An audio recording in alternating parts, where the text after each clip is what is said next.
So my name's David. I'm Alex. Interested. Yeah, and that's Alex. So I suppose we should get right into it. How would you define the role of Mayor of Bristol? I think the mayor is a convener role because it's a city leader role. And as a mayor, you don't actually have power over the city because there are so many different organizations here, like the universities, the health service, the police, businesses, all work together to create, good outcomes for Bristol people. So to be effective, the mayor has to work outside with, but beyond the boundaries of the city council. So that means they have to be able to convene people and ask them to agree. So that's kind of the way I see it, a real city convener. So what do you think are the greatest challenges Bristol faces currently? So people have very different life experiences in Bristol. So different people will have very different immediate challenges. Some people, it would be, how am I going to eat today, tomorrow? Am I going to have a decent home? My home, am I going to be able to eat it, heat it? We've had some kids on the edge of gang activity. Am I going to have a job? So those will be those immediate crises. But as for the city as a whole, in terms of the big narrative, I'd say there are two key areas. One is inclusion and inequality. Bristol's always been a very unequal city. And I'm very concerned that what COVID will do is it will disproportionately impact the most vulnerable and then leave them least well placed to benefit when the economy begins moving again. So I think the underlying trends towards greater inequality globally, but in Bristol. The second challenge is that we have to meet that challenge, meet the needs of our existing population, but also our future population, because Bristol is growing, recognizing that we're in a climate emergency and we're in an ecological crisis. So we're about 460,000 people in the city. Within the next 25 years or so, we anticipate being about 550,000 people. So we have to come up with good quality homes, affordable homes, a transport system, all those things that will help people live meaningful lives and be included in Bristol. But we have to do that in a way that doesn't destroy nature and doesn't pump so much carbon into the atmosphere that we destroy our planet. Obviously, you've been mayor for 4 years already and you're seeking re-election. What would you say your greatest successes have been so far? Well, it's 5 years. We had an extra year because last year's elections were postponed. But it does, time disappears sometimes when you're in a position. I think the greatest successes are the building homes for people, and it's been incredible to. One of the best parts of my job is standing on a doorstep of someone, particularly if they've got children, who has a new home for the first time. That is absolutely incredible. I think we've brought some real belief to the city as well. Dare I say that? When you look at the fact that we won Channel 4, that people take it for granted now, but when Channel 4 announced it was leaving London or was going to set up new bases, no one thought Bristol stood a chance. And that was a huge victory for us. And part of that is because we had a low opinion of ourselves. So that kind of ambition, and we've seen that expressed in all the cranes on the horizon, the investment that's moving around in the city as well. And I think one of the single most important things we've introduced is the one city approach, whereby we recognise that what people get from Bristol is not the result of the council working alone. It's all those organisations, all the organisations working together. And we've pulled organisations together in a city like never before. So the work around child hunger, period poverty, social isolation, we've not done that just as a council, we've done it with our city partners. And that's been quite incredible. And together we've written a plan for the city that takes us up to 2050. Again, the city's never been so intentional about looking so far into the future. And that's your future.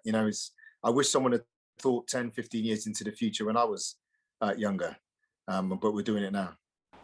A lot of the candidates in this election are standing on a pledge or with a policy of saying that they'll try and abolish the mayor position at some point in the future. What are your thoughts on that?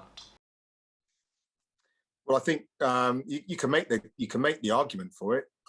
Just make sure that your arguments are worthy of putting in the public domain. So their argument is that it's undemocratic. Again, you can make the argument for it, but you have to be honest. So one of the points about having an elected mayor is that they're directly elected by the people of Bristol. The alternative, the old model, the political leader of the city was not directly elected by the people of Bristol, was elected chosen by the councillors. And if anyone can describe to me the system by which the political leader of the city was selected by the councillors, I'm all ears. I mean, I know what it is, but people wouldn't know. And the more mysterious you make a process, the further it is from democracy. I think the other principle about democracy is that leadership has to be visible, because that's the way you hold it accountable. The mayor is visible. Historically, political leaders of the councils have not been visible, have not been well known to people. So that undermines accountability. So you can sit in a room and not make decisions and never be accountable for failing to get stuff done. But I think we have a transparency over the selection process, a visibility, and an accountability of political leadership directly towards the people of Bristol, a level that's never been had before. Like I said, you can make the argument, against it. That's fine, but don't make it a Twitter argument in which you're hoping that you don't talk for more than 10 minutes. You've got to delve in and begin to lift the bonnet and look at the pros and cons of each option. Recently, Bristol has been at the heart of multiple protests, both nationally and internationally, with Edward Colston's statue obviously being pulled down, as well as the Kill the Bill protests more recently. Could you talk us through how you've been able to control and make the decisions surrounding those protests? Well, they're not something you control. Most, I think, political leadership isn't necessarily about control. Certainly in the West, it's about managing and leading and guiding and working with. So Bristol has a strong tradition of protest, and that's been for our common good, actually. Would it be working for women's rights, workers' rights, and obviously a more modern history, Bristol bus boycott. All these things have contributed to our good. But protest has been a big, a central part of, our national democracy as well. Many of the freedoms and safeguards we have now wouldn't have come about without people protesting. So we got to honor that history and safeguard it. And so that's an approach we've taken. At the same time, we have to manage a city. Not least in the last year, manage a city with a pandemic in which gatherings of people create risk, not just for those individuals, but they can come and become vectors for the transmission of the virus to more vulnerable people, even if they are not vulnerable themselves. So I suppose moving on, slightly delicately, do you think, equally, you've obviously had successes while you've been mayor of Bristol. Are there any mistakes that you can see in hindsight that you've made? There are things you do. There are things you might do differently. Or there were things that you wish, but not all in your control. I wish it was more possible to have a really good, constructive, cross-party working relationship in the city. I think if the things I was on a call today with a weekly call that we set up with about the nighttime economy. We talked about the current challenge posed by COVID. We talked about the young people who have fallen out of the education system, the numbers not going back to school at the moment, young kids at risk of hunger and gang crime, public safety and all that. Really good debate. When you go to full council, often the debate is not about the big city challenges. It's about points of minor difference that people are trying to turn into things of apocalyptic significance. And that's disappointing, because I think if we get elected, we have an incredible opportunity to actually lead the city in the face of some grand challenges. And I don't think the way that party politics works in the city at the moment really serves the scale of the opportunity and the challenge we face, and do find that frustrating, and it undermines our ability to work together. If you think that someone's shaking your hand with the right and trying to thrust a dagger into your ribs with the left, it doesn't make for good, trusting working relationships. No. Well, in that case, would you advocate for parties to be taken out of local politics? No, I wouldn't. No, because that's not necessarily the fault of the parties. That comes down to the character, caliber, skill set of the people who come to occupy positions. I mean, there are councillors we've worked very well with cross-party. I don't want to embarrass them before an election, but we've worked well with Paula O'Rourke on the Citizens Assembly. She worked very closely with Ashley Craig. I've always found Matt Malias from the Conservatives to be very decent. When I was working with the Combined Authority, Tim Warren's the Conservative leader of Bath and North East Somerset. Got on famously well with Tim Warren. Been to visit him outside and had tea at his house with his wife and my wife, and took my children around there. So the party difference doesn't matter. I work very closely with Lord Nat Way, who's a Conservative Lord. I was actually quite involved in housing delivery for us in Bristol. No problem. It comes down to whether people who go into those parties are going to put the city first and the issues first, or their party first. What are your views on the current Stoke Lodge situation in which a school has fenced off a green area and the public are unable to access it? Well, that school has a lease on the land, and they have the legal that's their legal right to do so. And we've tried to explain that, as is where the legal agreement is at the moment, we don't, the council doesn't have the tools to be able to stop it or not. But that is a situation in which, we really need adults who have been leading that conversation to set an example to young people. I think what I've seen on social media and sometimes in the chamber is, to be perfectly frank, on all sides left a lot to be, desired. We need to really set an example. We have a situation where the school needs a playing field and wants a playing field for its children, and you can understand that, and they want it kept safe. They don't want animal feces on it and so forth. And you have a local community who want access to green space. We've got to find a way of having a conversation around that even if people don't get what they want, or even get what they didn't want, that we've shown how we live well together with difference in the city. So I think the issue is one thing, but the way we've gone about discussing that issue, it's connected to it, but it's another place where we have to look hard at ourselves. All right, you recently met Keir Starmer, who came down to Bristol to show his support from you. What did you think of him? What do you think of the direction that the Labour Party is going in under him? I think Keir's a good guy, and I enjoyed my time with him. He's ferociously intelligent, obviously, which I think, again, we need a little bit of intelligence in political leadership, don't we?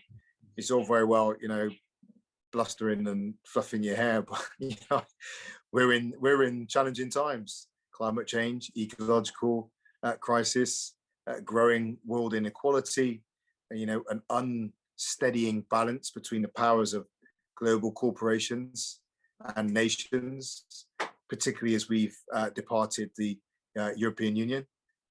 We need a forensic intelligence there, helping us to guide us through what is incredibly challenging times right now. And I welcome that intelligence being at the head of the Labour Party. How can the Bristol public trust their taxpayers' money to be spent wisely after 50 million was put into Bristol Energy, which is now not anymore? So this is where we need to be careful. It's not, it's not 50 million, right? What are the numbers? All right. So this is it. So this is where you've got to be careful about not grabbing headlines, but actually thinking about the context in which things have happened and actually getting at it.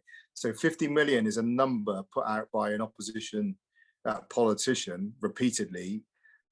50 million was what the company lost, but then when you sell the company, you get some of the assets back. So it's not what Bristol City Council ended up putting in because we sold assets. So we set up an envelope of 37 million for Bristol Energy, and we're within that envelope of 37 million invested in Bristol Energy. Now, people may say, well, 37 is still a lot. But again, this comes down to whether we do or do not do responsible politics, because that bit of politicking has led you to believe that Bristol's lost 50 million pounds, and it hasn't. Someone's inflated that by a third, right? 33% they put on top of that. So it's inaccurate. And I'm not rebbing on you. You're just going on what the politicians have told you, right? But that doesn't help us. So again, and there's context to this. The context is that Bristol Energy was set up in 2015, and you can find all the documents. We didn't set the company up. We found a company that already existed. It was signed off by a cross-party cabinet under the previous mayor. The Greens were there, the Liberal Democrats were there, Conservatives were there. And in fact, the Conservatives, who were making a lot of noise about Bristol Energy now, they had the deputy mayorship and the head of finance who signed off the launch of the company, and who must have pored over the business plan, a business plan that said this is going to be the most successful and the most profitable energy company in the country, which with fantastic rate of return. We took it over probably just a few months after it started trading. It takes some time to realize, because you don't realize in the first few months that the numbers are not coming back in line with the predictions in the business plan signed off just shortly before. So you go on a journey of discovery. Okay, this company's not actually doing as well as everybody has said it's gonna, and this cross-party cabinet has said it's gonna do. So then your next question, this all takes time. Your next question is then, so are these numbers indicative of a fundamental problem with the company and the business we're in, or are they just glitches? Are they just errors that can be corrected? So then you go about getting expertise in that is not available to you in local authority to begin pouring over again the paperwork, and you go for a correction course. You don't say, well, after 12 months the numbers ain't great, so let's collapse the company. You say, we've got a business plan that tells us it's going to be fantastic. The first year hasn't been great. Let's get some expertise in. Can we save this company? Because the 15-20 million pound had already been allocated to the company when we came in. So you've got to start, and all that takes time. Now the numbers become big because you're in the energy business. So the big mistake was putting Bristol City Council into the energy business. If they put us into the basket weaving business, we could have discovered the problems and taken years to fix them, and it wouldn't have cost us very much. But we're in the energy business, which is a very expensive business. And when you go and get experts to try and help you sort that business out, they charge a lot of money because it's an expensive business. And that's what we did. We come in, you got the tiger by the tail. You're in the energy business, you got to try and make it work. It all takes time, it takes money. On top of that, you have to face, and we faced this a number of times when we start saying, well, should we just sell the company? Well, there was no point. The question for anyone asking is, at what point would you have got out of the business? Because if you sold the company too quickly and people were suspicious about it, you get a terrible sale, you lose money. So there's no cost-free way out of the energy business once you're in it. And what you've got to try and do is hold on long enough to get the company into as good a possible state, the best possible state for you to be able to sell it, right? So that you get you get something from it, but to go on. But that's what we inherited. So anyone who wants to forget history and put context aside would just say, oh, you lost £50 million. But anyone who actually grapples with the issue would say, well, you inherited a company, you're going to get some bad, right? And we had to keep it afloat long enough to get people off safely. But it cost money and effort to keep that ship, floating while we had people disembark. If we all just said, right, everybody off, and everyone crammed to get off, it would take some people down with it. So you need an orderly exit.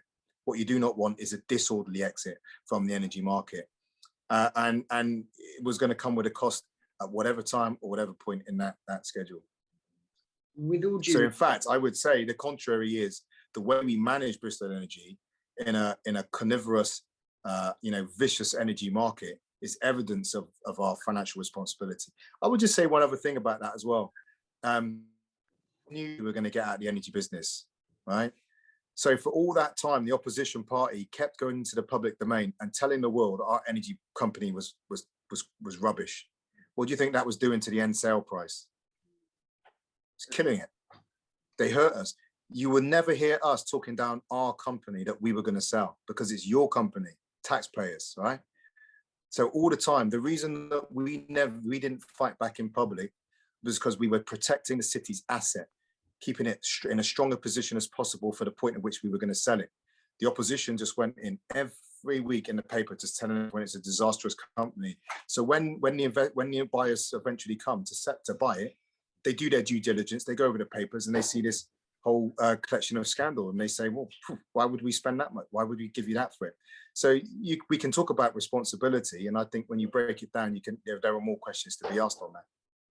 With all due respect, then, Mr. Rees, you are ultimately responsible for the actions the council takes, you know. Yeah, and that's fine, and that's what I mean. My job then is to keep the ship afloat long enough to allow an orderly disembarkation of people from that ship. If I came in and just said we'll collapse the company within the first 12 months, it would have been a financial disaster and a reputational disaster for the council, as well. So I get past the ball, but what I've been passed is a hospital pass, right? But then having been given that hospital pass, we haven't chucked the ball on. We've dealt with it, and that's responsible leadership. What are your aims for the next years if you are re-elected as mayor? Well, I think one of the biggest challenges we face as a country is recorded in the elitist Britain reports, which points out that the political leadership, the business leadership, comes from a very narrow group of people in the country, and we desperately need leadership coming from a wider range of backgrounds. Working class backgrounds, kids who grew up on welfare, greater racial diversity. We need more women, disabled people. And until we get that spread of leadership in the country, we will always be hampered, and public leadership will be of limited understanding of what is actually going on in the world, and democratic authority will also be limited. So for me, I really am pressing in on getting a wider range of people from a wider range of backgrounds into public leadership, be it into the magistracy, politics, and business, and so forth. But beyond that, we continue to press forward, get the arena delivered up at Whitey. I mean, it's their arena, but the arena coming through. The regeneration of Temple Meads train station, again, that is long overdue. I don't know why that hasn't been prioritised before, but that's a £200 million regeneration. The new university campus, £500 million. The LNG site on Temple Island, continuing the work on a mass transit system, the underground component of that, the ring of park and rides to go around the city as well. But as I've said right from the very beginning, we want to pursue the city's ambition, and we're unqualified in pursuing that ambition, but it must be characterised by a commitment to inclusion, tackling child poverty, with 1 in 4 children growing up in income-deprived households, tackling child hunger, period poverty. And we know the trends driving those tendencies towards inequality in Bristol have only been made worse, as I said earlier on, by COVID. So it's ambition with the inclusion. I wonder if you could just briefly speak about what the Bristol Bond is. So the Bristol Bond will provide an opportunity for individuals or businesses to invest in interventions that will save us money in the future, and then they get paid back from those savings. So one way of putting it, it won't necessarily be around this. That's to be decided. But if we spend £30 on an intervention for young people that stops a young person being stabbed, that will save the cost. So you can see there's a saving there can be drawn down. So that's what we are looking at. How can we invest in a positive future? And it will run alongside the work of the city funds, which is a fantastic fund that's been investing in financial literacy, helping people in debt, wind turbines in Northwest, and as well. So we need to mobilise money and resource. Well, thank you very much. I'm sure you have lots of things to do with the election coming up. So thank you really very much for your time. We really appreciate it. Thanks for talking. All right, no problem. Thanks very much. Have a good day.